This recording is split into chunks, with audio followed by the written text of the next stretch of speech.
So let's go ahead and get this started as part two. The first episode we were just talking about if you're just, average employee making a salary, enough to pay your bills, but not really wealthy or have any cash flow, side streams of income. Now let's talk about you have some side streams of income.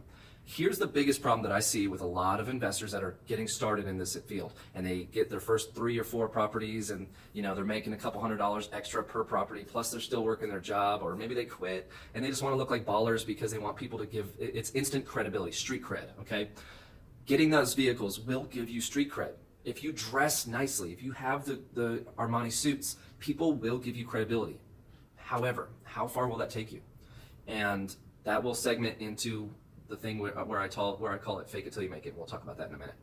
But it's not realistic and it's not intelligent, okay? I see a lot of people buying the Gucci, watches and all that stuff. And you'll notice if you ever go and meet me at an event, I'm probably the least well-dressed person there because, look, I've got this, I've had this since high school. This jacket I've had since high school. These glasses, look at these glasses. You can see the cracks in them. I've had these glasses since I was a sophomore in high school, okay? I take care of my stuff, and I just don't spend, like crazy. I'm frugal with my money. Anyway, so now we're going on to you're making some cash flow. Let's say you're making an extra $2,000 a month, and you're working a job still. You don't want to quit that. Great. What do you do with that $2,000? Do you go and buy a nicer car? No. All of your income, all of your money from your business. Let's say you go flip let's say you do half a dozen properties in your first year and make 120 grand, okay? Do you go buy a nice car? Do you buy nice things? Do you buy a nice wardrobe, new things? No. New TV? No, absolutely not. You just got started. You should not be investing your money that you worked so hard to get back into frivolous things, okay? So reinvest that back into your business, back into your education, build yourself, okay? Keep building yourself. And this is all a part of, building that train, that momentum. That train is heavy and it takes a lot to get it moving. But once it gets moving, it takes a lot to stop it, okay? So, let's go ahead and discuss about the fact that yes, you're 4 or 5 years into your business. You've built $10,000 or $20,000 of passive cash flow, not from one stream, but multiple different streams coming in all at the same time. You have about $500,000 in the bank, or free roam, as I say. What do? You take that money and you train it. You put that money to work. Okay. You always want to have about, I say 1 year just to be safe, especially since the market's at the top of the market right now. You never know what's going to happen at the adjustment period. I always say you have 1 year of reserves of all your expenses, okay, at your current lifestyle choice. 1 year worth of money tucked away in a safe account. You can find actual bank accounts or other accounts that pay 2 to 3% on your money.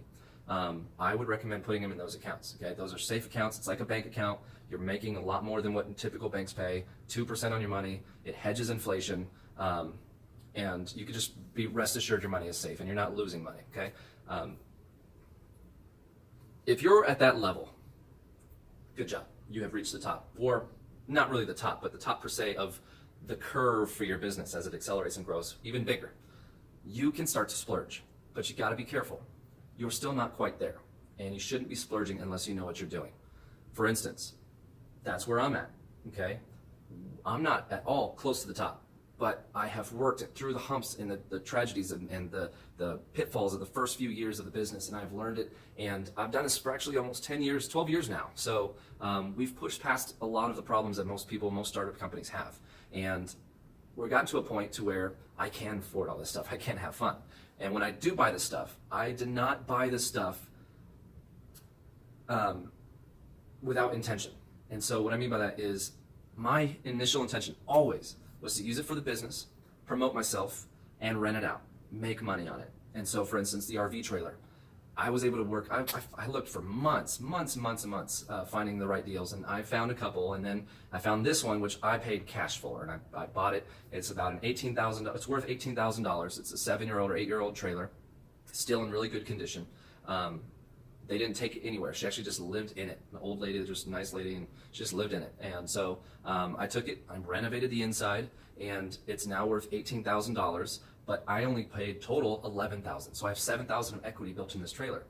And I rent it. So when I rent it, I actually will make my money back within 2 years of owning this trailer.